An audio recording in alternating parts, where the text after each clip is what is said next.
ntabwo reka kuguhana kuvuga indimi no kwakwerekwa n'amarangamutima yawe Imana yakoreramo sibyo ushobora kubona umuntu kuvuga ati koko ibi ni ibintu yiteye cyangwa si ni ibintu umuntu yiteye rero mu by'ukuri hari igihe kureba ukabona umuntu ibyo akubwiye ukavuga ati oya ibi ni ibyo yiteye n'amakosa ye n'amafutiye wowe ibirebye ubona se yarabyiteye cyangwa ubona ari amafutiye hari akantu ntanga urugero wenda ntagire uwo nkomeretsa cyangwa se nzakomeretsa uri duteza amatwi hari akantu ari akageso nkita akageso kaba mu bakozi b'Imana mitwe abakozi b'Imana yego akazaho cya gatatu nuko amatara yose yaka ushaka ufite amatara yose ku nzu ariko wacana hakagira yaka nataka ibintu babimenye rega abantu bakwiye gukura ibi tugeze mu gihe cy'urusobe rw'ibiriho hagati abanyasoma akavuga ngo urusobe rw'ibiriho nguwa ngo hari ibintu biba bisobanye utamenye rero tubwira abantu buri muntu wese aguma uko yahamagawe kandi umuntu wese amenye Imana ye iyo wibutse ko ntawe muzajyana icyo akoze nemera ko wakoze neza nanjye gakora neza twazahura muri icyo gihugu navuga ko uwabaremye afite impamvu nepo ngira navuga nk'umuntu ntago mvuga nk'Imana uwabaremye afite impamvu sibyo kandi uwaremye intama ni waremye n'ihene arabitandukanye ihene zirahari intama zirahari rero umuntu wari we wese twabwira nanjye ndi hano nibwira ngo nibakure genge nkunda kubwira ngo kura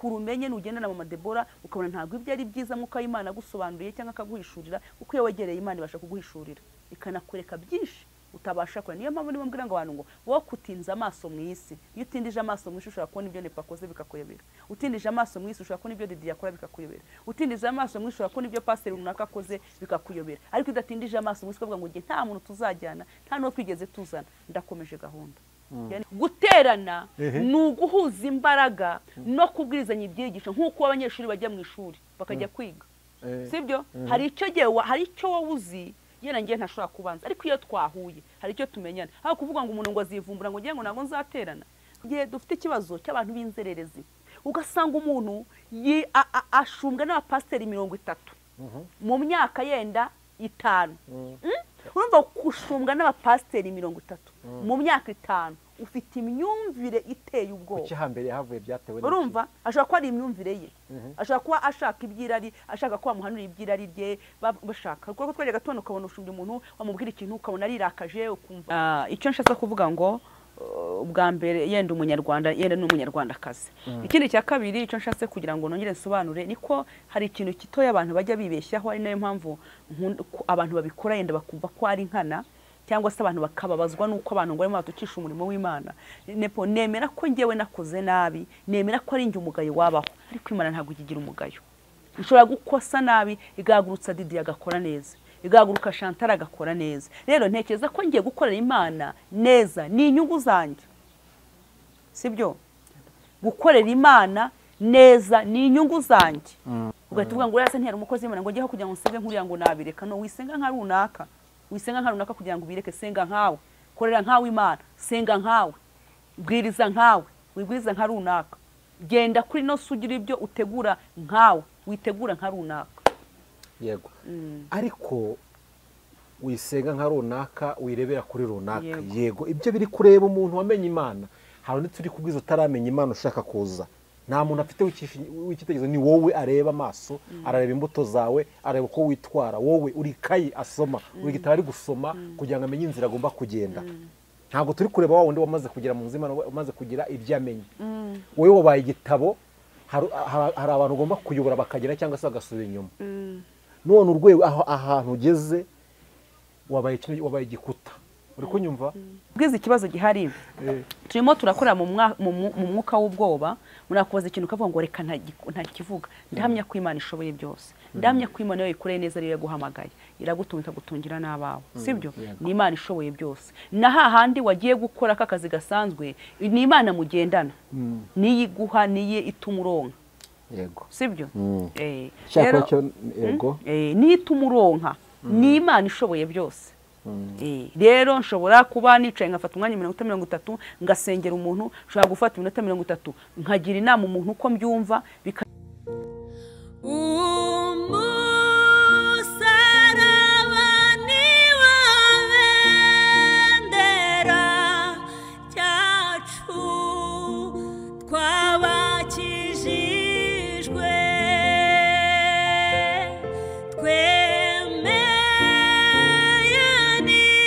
Soni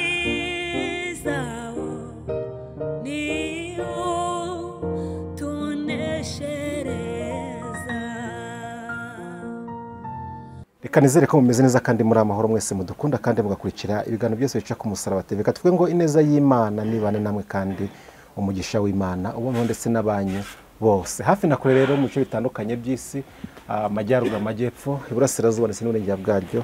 Reka mwese twizere ko mumeze neza kandi Imana ikibarinde mu buntu bwayo. Ndabasuje rero kandi mbahaye ikaze mu biganiro byacu by'ivugabutumwa by'uyu munsi. Ushaka dukurikiye cyangwa duteze amatwi utameze neza bitewe n'ibibazo bitandukanye, turi mu isi kandi isi ihora ihindagurika. Uyu munsi bimeze neza, ejo bikagenda nabi, nuko nyine bihora bihindagurika. Ariko niba utameze neza reka nkubwire ngo ihangane, ejo bizemera. Nubwo uyu munsi uri gukora ukuntu ntibikunda, ntibyemera, ariko kandi haracyari ibyiringiro, haracyari ibyiringiro ko ejo byakunda. Icyambere no kugirira Imana icyizere, naho ibindi byo biremera. Ni Ben Paul kumuvugana kuri mikoro rero, ngize umugisha ndi kumwe n'umukozi w'Imana, umubyeyi w'Imana, Mama Deborah.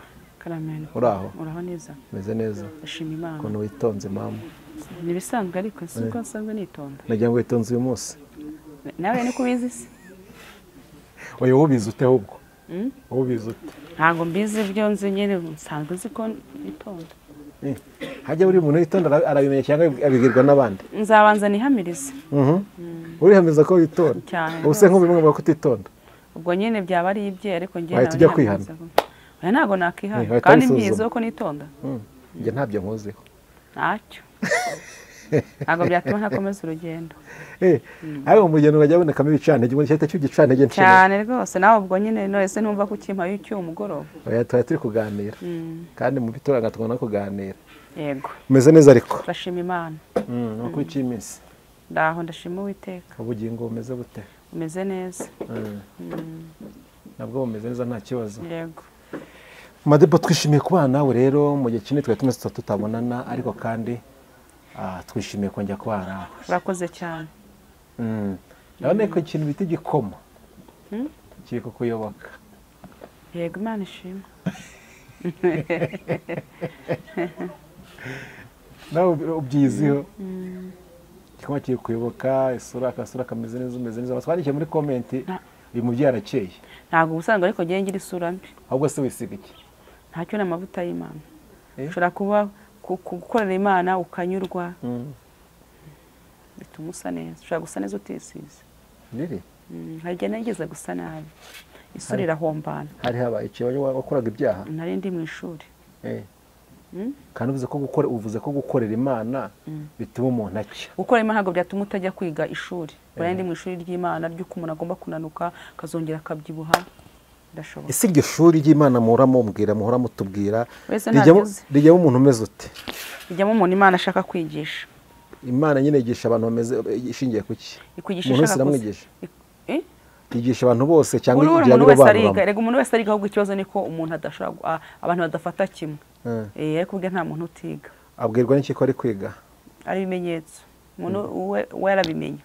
Tubiye nk'ibimenyetso nka bitatu. Ahubwo umuntu uwiga warabimenya. Ahubwo utabimenya n'utaba ari mu ishuri utiga. Nkuko ushobora kuza ngo ni ishuri ndimo cyangwa se nta shuri ndimo, njyewe nyirabyo ni njye ubizi. Undi rero ntabwo wamusobanurira ngo abyumve. Hari ibigeragezo by'ishuri n'ibitari ishuri, yego? Ndabyemera. Nibyo ushatse kuvuga? Ndabyemera rwose. Umuntu amenya ate ko ikigerageza arimo ari ishuri yazaniwe n'Imana? Ko ubu uratubwira n'undi ushobora gutanga ishuri, ko tubwira ngo ibyo bishaka. Ushobora kuba urimo wiga, Imana yarabikubwiye, ahubwo ngo ni ishuri urimo.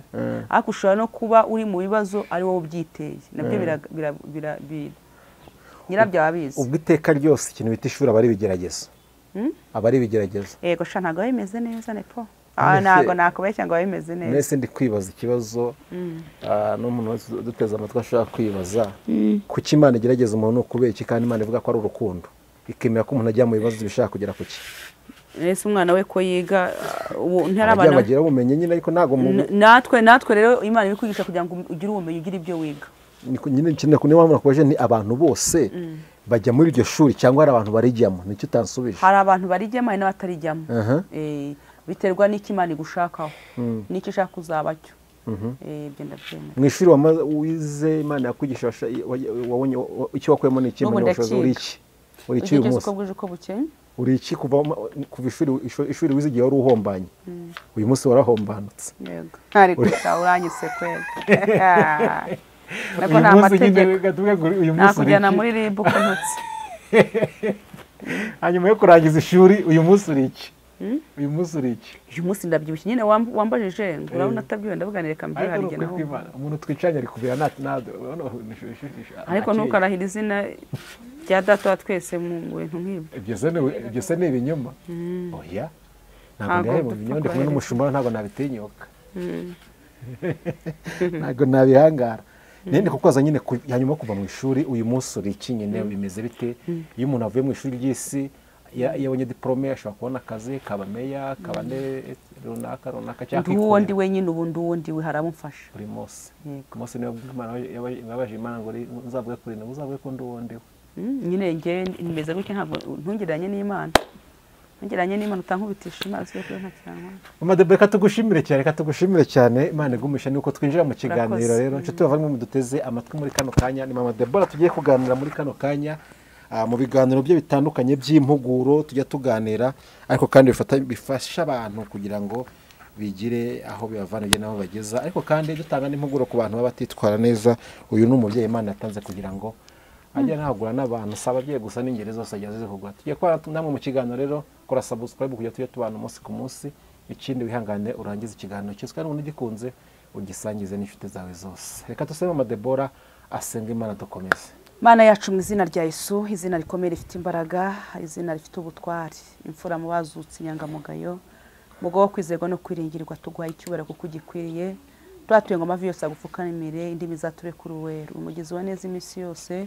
Tugushimiye ko uyu munsi wa none wemeye ko tubaho kugira ngo tuvuge ibyabo. Turaguhamagaye hano ngwane natwe mwami mu byo tugiye kuvuga uturinde ibyakomeretsa imitima y'abatwumva kandi uturinde ko hari abacumura ku bwacu cyangwa se basubira hasi ku bwacu. Urakoze turagushimiye ko ubanye natwe kandi uza gusuzanya natwe mu izina ry'umwami wacu Yesu Kristo Nazareti.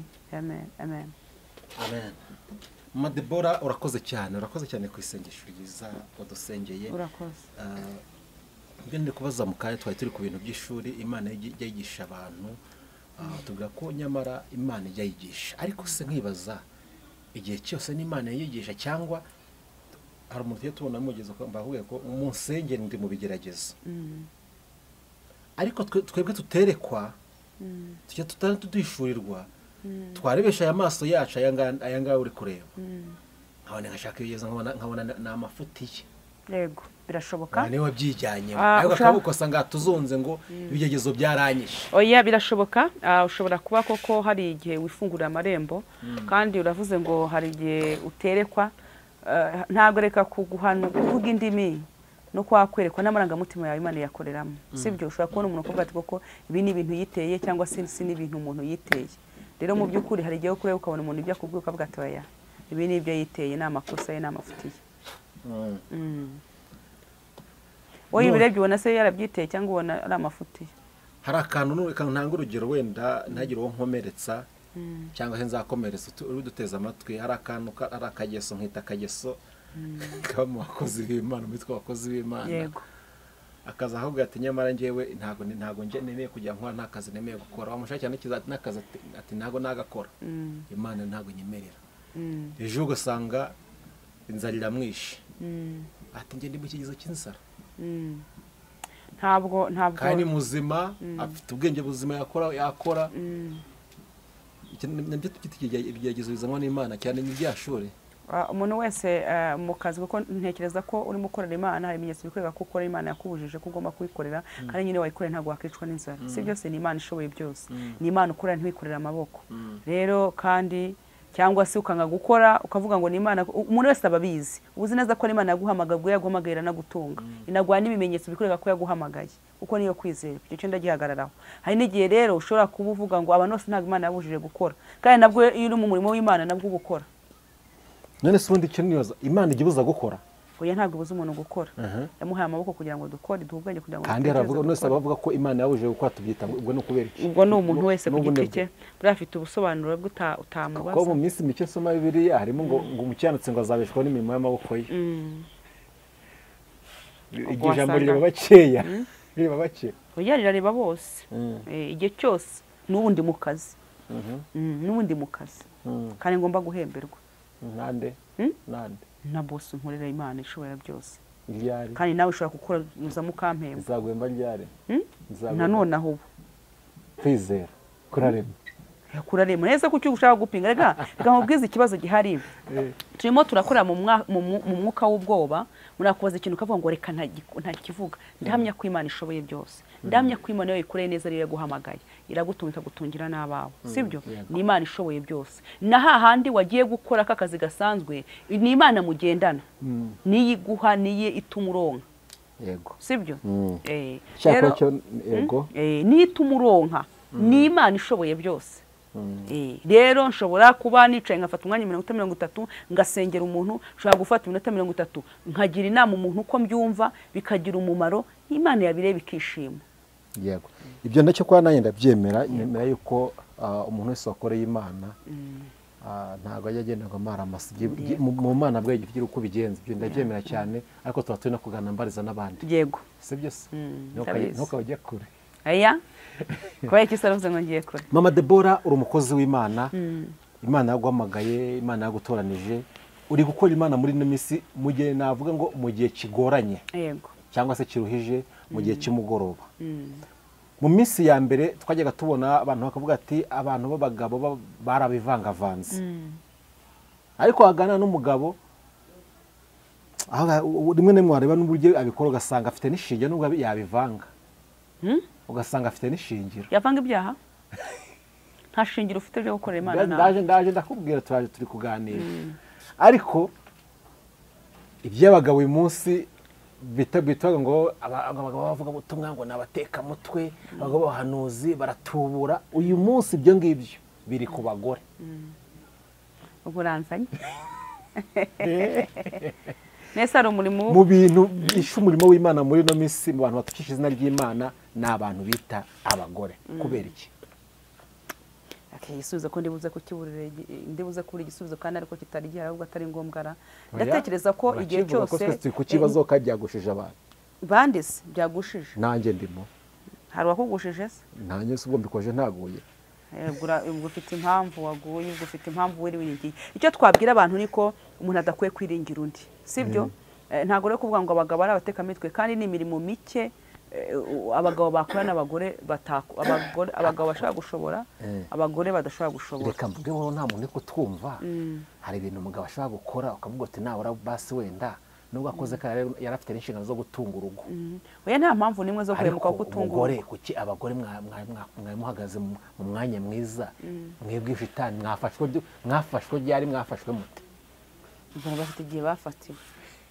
nese ngiye mvuge ngo kine po yegari ibintu mumbaza nkumva birancanze ngoye umbajije abagore ntawe nzi wakoshije yasugura umva utankize mu ihurizo urambwira ngo abagore murimo murakosa wasanga ari ngewe ukantangaho urugero wasanga ari n'undi ariko birashoboka mu misi ishize Mama Deborah n'ubwo uri kuca ku ruhande mu misi twize gukora ikiganiro tubona ari ibintu bitameze neza ubwo watangaga impuguro ku babyeyi bamwe na bamwe bari kugenda uko bidakwiriye nk'abakozi b'Imana yo gutukisha izina ry'Imana ntago nshaka kutugaroye amazina ntago nshaka tuyavuga cyane ko tuba tudashaka kuvuga amazina tuvuga muri rusange kugira ngo uwiwerweho wese agasanga akababara agiye ibyahindura twaje turi muri icyo gihe ariko turi kuvuga ko bidakwiriye gukora ibyo bintu nk'umubyeyi tutagiye no muri gospel nk'umubyeyi w'umuntu w'umunyarwanda ibyo bidakwiriye urabyibuka ko twabiganiyeho tuvuga ko tuzabisubukura dutanga izo mpuguro naho narindi rero nubwo ushatse kunjyana igira ngo izengurutse ariko impamvu nari mbivuze niko nyine ntago nusobanurira ari nk'ubisonga ushobora kuba mpagaze imbere yawe uzi ko ari ngewe ufite amakosa Imana ishimwe kudashatse kuvuga amazina kuko nanjye ntago nyakunda icyo nshatse kuvuga ngo ubwa mbere yenda umunyarwanda yenda n'umunyarwandakazi ikindi cya kabiri icyo nshatse kugira ngo nongere nsobanure niko hari ikintu kitoya abantu bajya bibeshyaho ari nayo mpamvu abantu babikora yenda bakumva ko ari nkana cyangwa se abantu bakababazwa nuko abantu ngo barimo batukisha umurimo w'Imana nemera ko ngewe nakoze nabi nemera ko ari njye umugayo wabaho ariko Imana ntabwo igira umugayo ushobora gukosa nabi igahagurutsa Didi agakora neza igahaguruka Chantal agakora neza rero ntekereza ko ngiye gukorera Imana neza ni inyungu zanjye sibyo gukorera Imana neza ni inyungu zanjye ntabwo gukorera nabi ari inyungu zima ni byiza Imana yakishima nkuko umubyeyi yabonye umwana we akora neza yishima sibyo ariko iyo adakora neza yego yababara ariko amaherezo bizagiraho ingaruka kuri wa mwana rero mu by'ukuri reka tukure ikintu cy'abantu dukomeje kubatwikira cyangwa dukomeje kubakomera amashyi, ntabwo gukorera Imana njye ntukisha izina ry'Imana, ni njye wibeshye, ntabwo Imana yo yibeshye, ihora ari Imana. ikintu nawe ngo wicaye nabi ababaza imbere ye. Yego.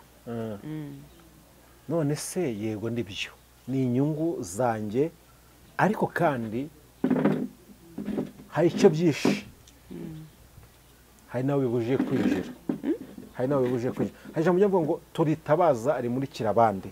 Yego, muri misiyo nemera Imana yabahaye harimo ko mugomba kuvuga ubutumwa abemera bose bakizera Kristo nk'umwami n'umukiza wacu, tukabatiza. Nshimye Imana ko ndi mu kiganiro ndi kumwe n'abapasiteri, rura n'abantu barumva bashaka kubatizwa bihanye, biroroshye bazahita banabatizwa.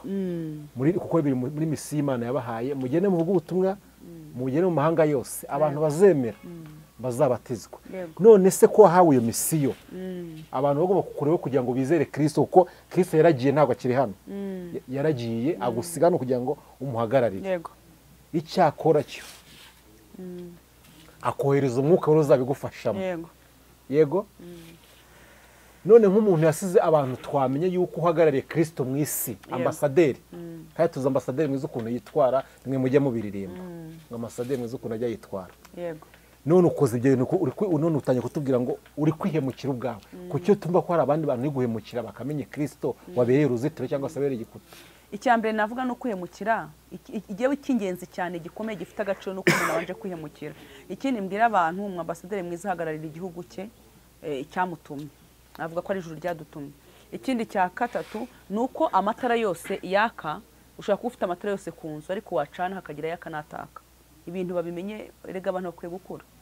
Ibi tugeze mu gihe cy'urusobe rw'ibiriho, hagati abanyasoma bakavuga ngo urusobe rw'ibiriho, nguvuga ngo hari ibintu biba bisobanye utamenye. Rero tubwire abantu, buri muntu wese aguma uko yahamagawe, kandi umuntu wese amenye Imana ye. Iyo wibutse ko ntawe muzajyana, icyo akoze nemera ko wakoze neza nanjye ngakora neza, twazahura muri icyo gihugu turimo tuvuga tutari twageramo, turindiriye, si byo se? Yego. Rero nemera ko umuntu uwo ari we wese akwiye kumenya umuhamagaro we, akwiye kumenya uwo ari we. Ijambo ryitwa uwo uriwe nkunda kurivuga cyane. Rero tumenye ko hano ku isi uko wahamagawe, korera Imana yawe, yenda nuhura na nepa akaba yikura muri mu byumva kimwe mu buryo bw'umwuka, bizaba byiza. Ariko rero umuntu wese nashaka kumenya Imana ya runaka, ngo ndashaka kugenda nka runaka, ushobora kuzasigara. Cyakoze nemera ko nongeye mbisubiyemo, nemera ko yakora neza nanjye ngakora neza, tukazahurira aho hantu turimo tuvuga tutari twagira twese, dusiganirwa kandi tucyumva umwuka. Ubwo rero umuntu wese ntabwo akwiye gucumuzwa ngo runaka kuko yancumuje, ngo kanaka ko turimo turabibona ngo uyu ni umukozi w'Imana, ngo nari mwizeye, ugasanga afite amanyanga, ugasanga afite kubeshya, ugasanga afite ibintu rwose yakoze bikomeye, ugahita uvuga ngo urasa ntiyari umukozi w'Imana, ngo njyeho kugira ngo nsenge nkuriya ngo nabireka. No, wisenga nka runaka, wisenga nka runaka kugira ngo ubireke. Senga nkawe, korera nkawe Imana, senga nkawe, bwiriza nkawe, wibwiriza nka runaka, genda kuri no sugira ibyo utegura nkawe, witegura nka runaka. Yego. Ariko wisenga nka runaka, wirebera kuri runaka. Yego, ibyo biri kureba umuntu wamenye Imana.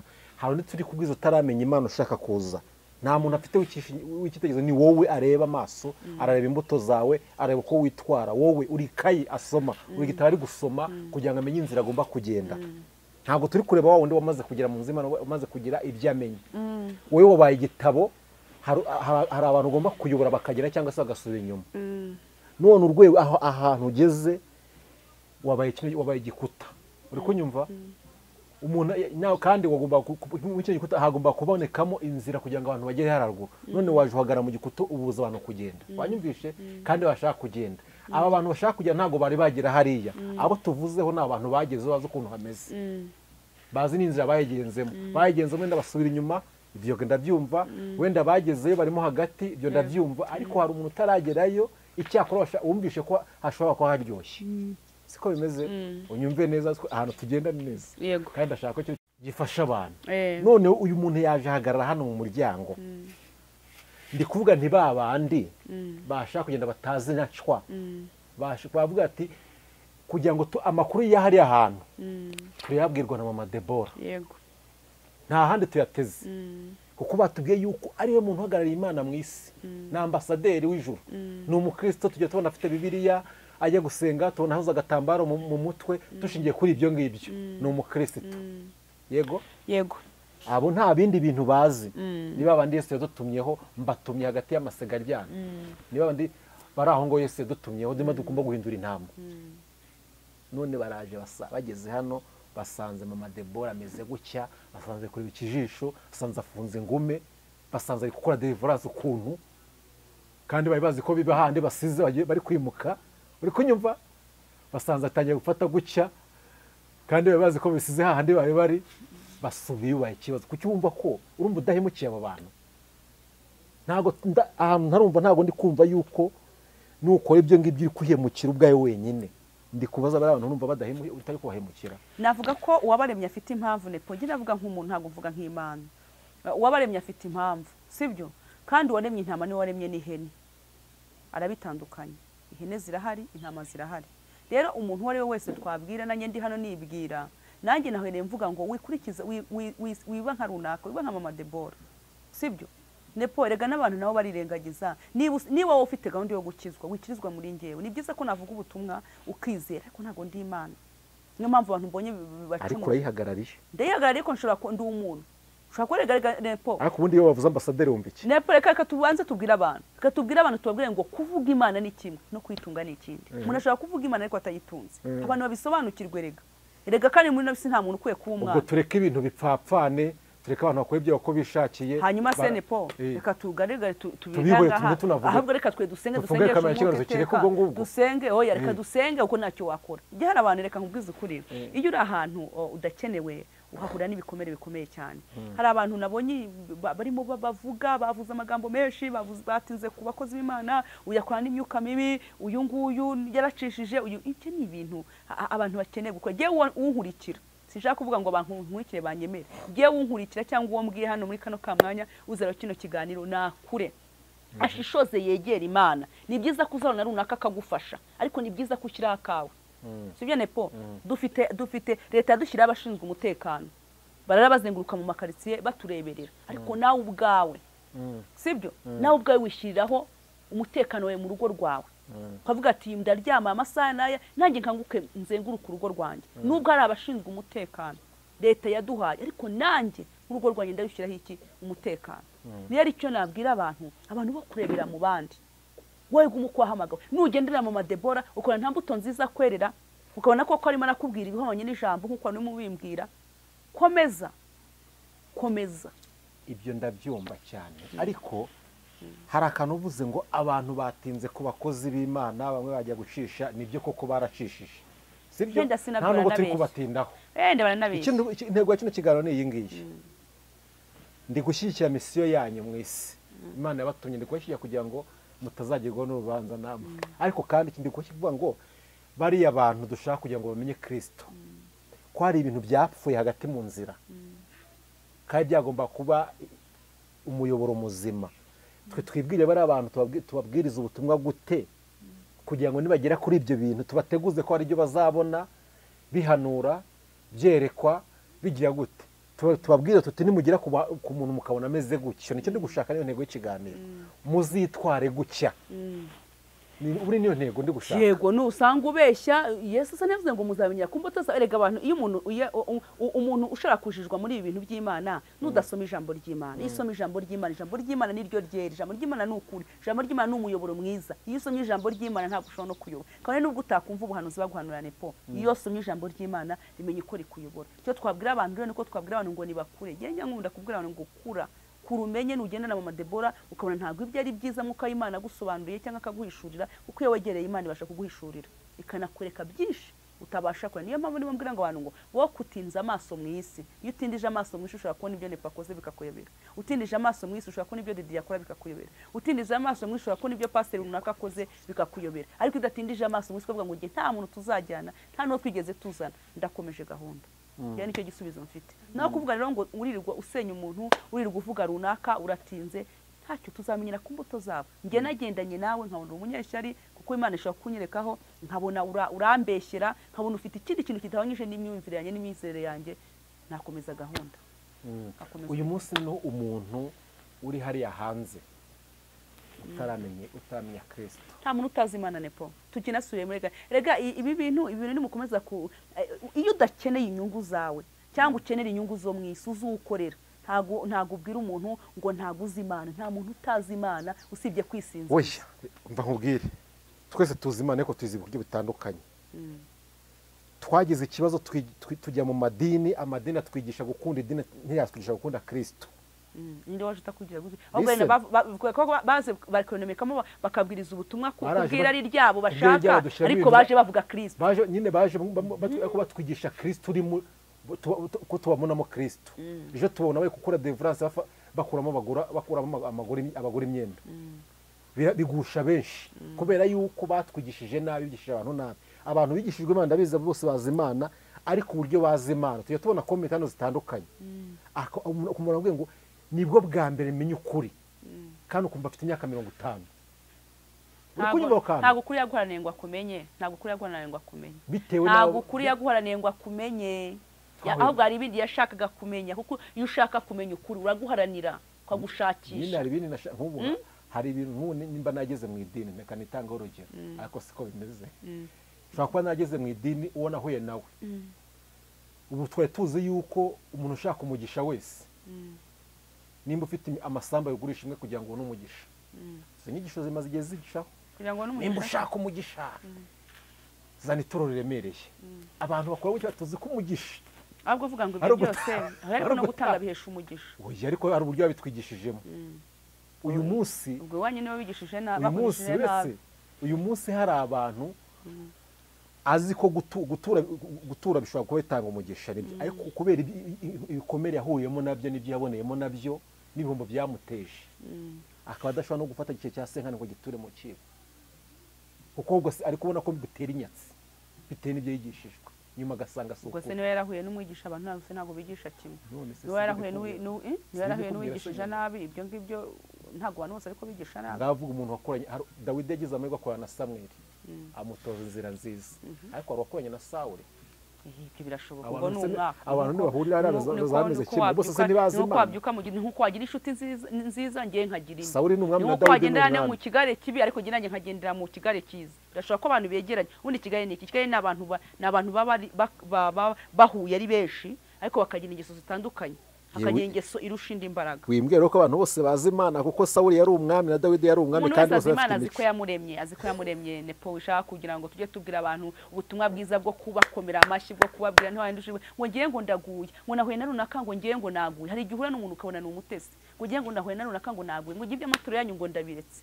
Kumenya no gusobanukirwa, pasiteri yakubereye mubi ariko hari undi uri mwiza.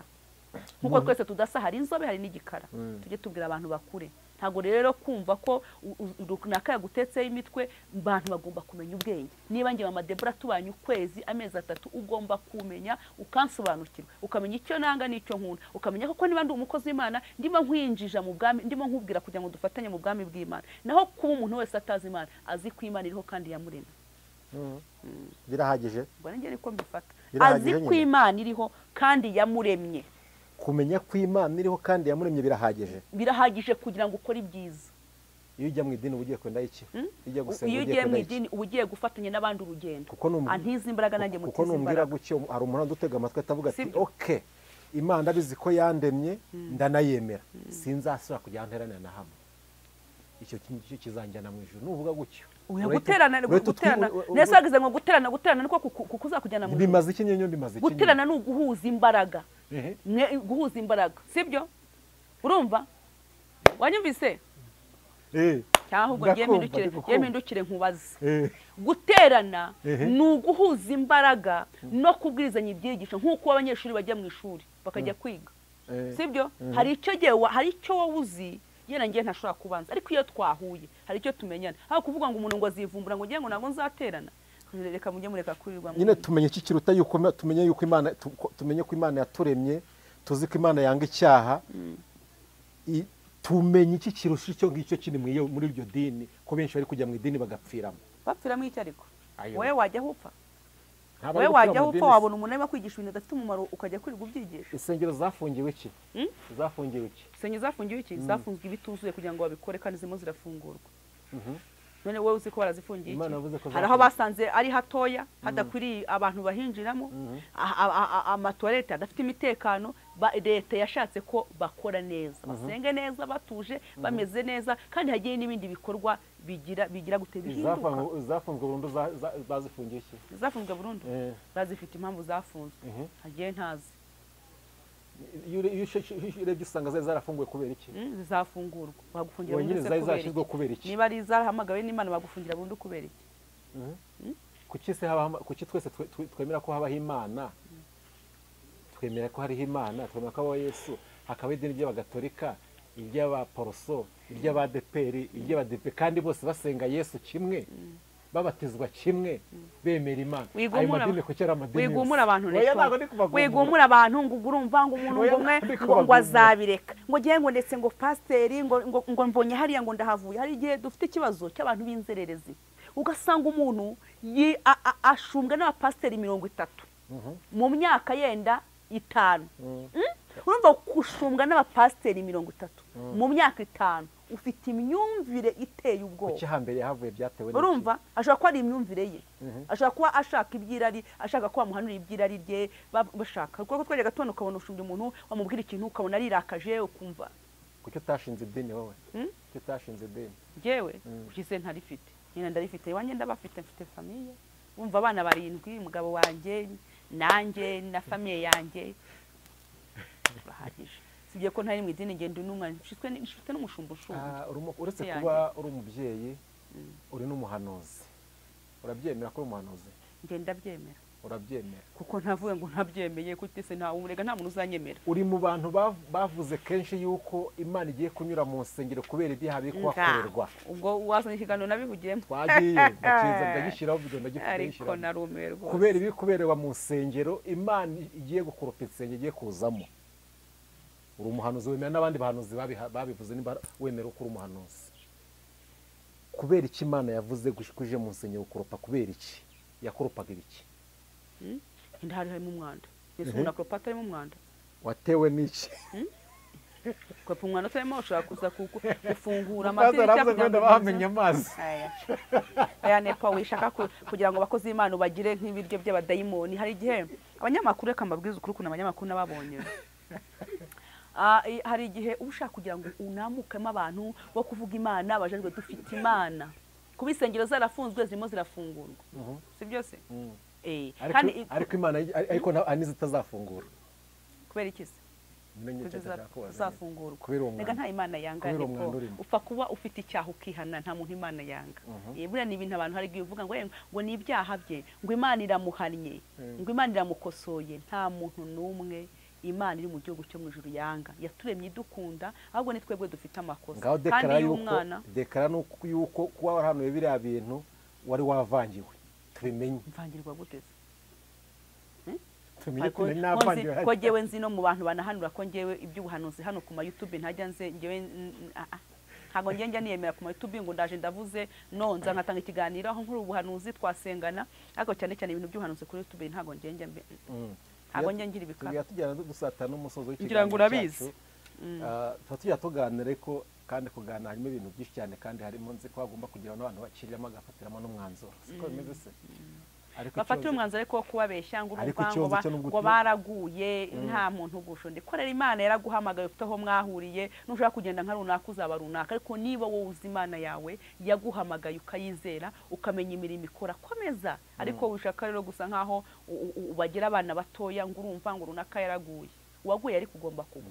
Ariko nge ntago nta muntu wangusha. Ariko jya kumuhugo ntago. Nge nta muntu wangusha. Nepo mu myaka mfite ni neza nabonye y'Imana naho twacanye nta muntu wangusha. Nta muntu wakora ibintu ngo ndaguye. Oya. Ngushwa n'ikisi. Afite ibyo, afite uko yahamagara, afite uko akora, afite ibyo arimo. Ntago nagwa. Turi mu mwaka w'ibihumbi 2024, turi mu kwezi kwa 12. Tuje mu kwezi kwa 12 twitegura 2025. Niki Imana gutangaza muri iminsi abakristo bitwaye gute mu mpera z'uyu mwaka? Ese umwaka utahaho Imana iduhisha iki nk'abantu bavugishwa nayo? Abantu bakorera Imana bareke kwibagiza no kwisinziriza. Ntuzagabura ibyoroshye kuko Imana iyo uzaho yagukuye ntago ujya ugabura ibyoroshye. Rero ndagira mbwira abantu ngo bakorera Imana bareke ibyaha n'ibisa nabyo, bareke guhangana. Buri muntu wese agaburiye bugingo bwe. Umuntu wese abe mu isi ntuzayivamo. Ujye uba mwisi ubyuke mu gitondo uvuga ngo mu mugoroba nayivamo. umuntu wese rero arinde ubugingo bwe kuruta ibindi byose birindwa, arinde umutima we, arinde ubugingo bwe, awubere maso kugeza igihe Yesu azaza kujya gute, azaza kumutwarira. Urupfu ruza buri munsi, kandi Yesu aza buri munsi ku buzima bw'umuntu, none hashobora kuva mu mubiri Yesu akabaje ku buzima bwanjye. Rero icyo nabwira abantu, basenge, basengeshe umwuka iteka, buri muntu wese yirinde, asabaho umugisha.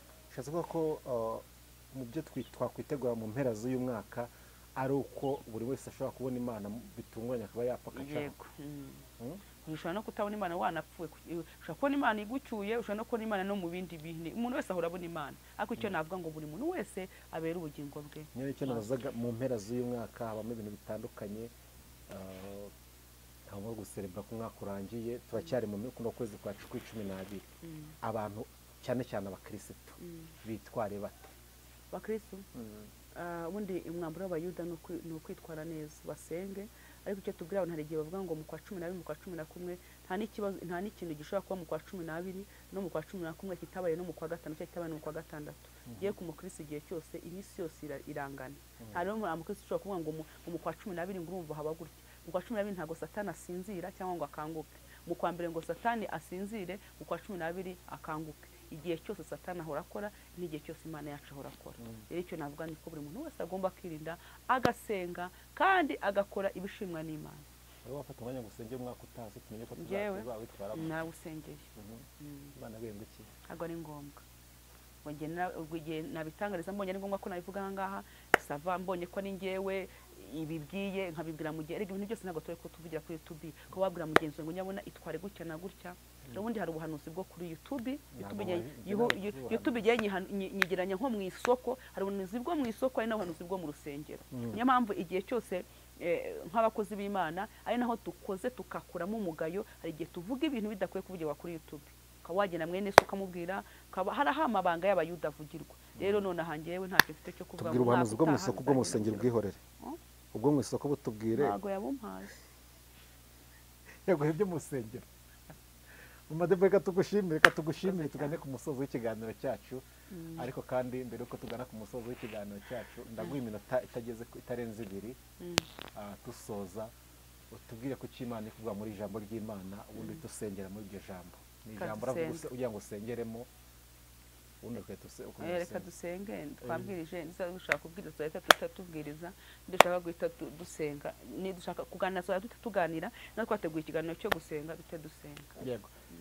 Nshuti bavandimwe duteze amatwi muri kano kanya, tugana ku musozo w'ikiganiro cyacu. Twari kumwe n'umubyeyi Mama Deborah, n'umubyeyi uhamagara guhugura abantu impuguro zitandukanye, mwagiye mubyumva kenshi nubwo ajya tutagiye twumva kimwe, ariko ntabwo twari kugira dufashe abera bose duteze amatwi. Komeza ubane natwe mu biganiro byose rero, ariko kandi mbere ko tumurekura, reka tumusabe atanga nimero za telefone, namara kuzitanga asenga Imana, ubundi tugende ku musozo wacu. 07 88 71 Mana yacu mu izina rya Yesu, uri kwizerwa no kwiringirwa, ufite imbaraga nyinshi n'ubutware bwinshi, ufite ubushobozi, uri Imana y'ukuri, uri Imana isumba byose, ushoboye byose. Turasenze mu izina rya Yesu, dusabye imbaraga muri ino minsi ya none, igihe cy'umwaka ugiye kurangira, turagusabye ngo uzaduhe kurangiza neza, kandi n'undi ugiye gutangira uzaduhe gutangira neza, kandi uzakore utwemere, uzakore uzadushoboze gukora ibyo ushaka. Urakoze kubikorera mu izina ry'Umwami wacu Yesu. Amen, amen, amen.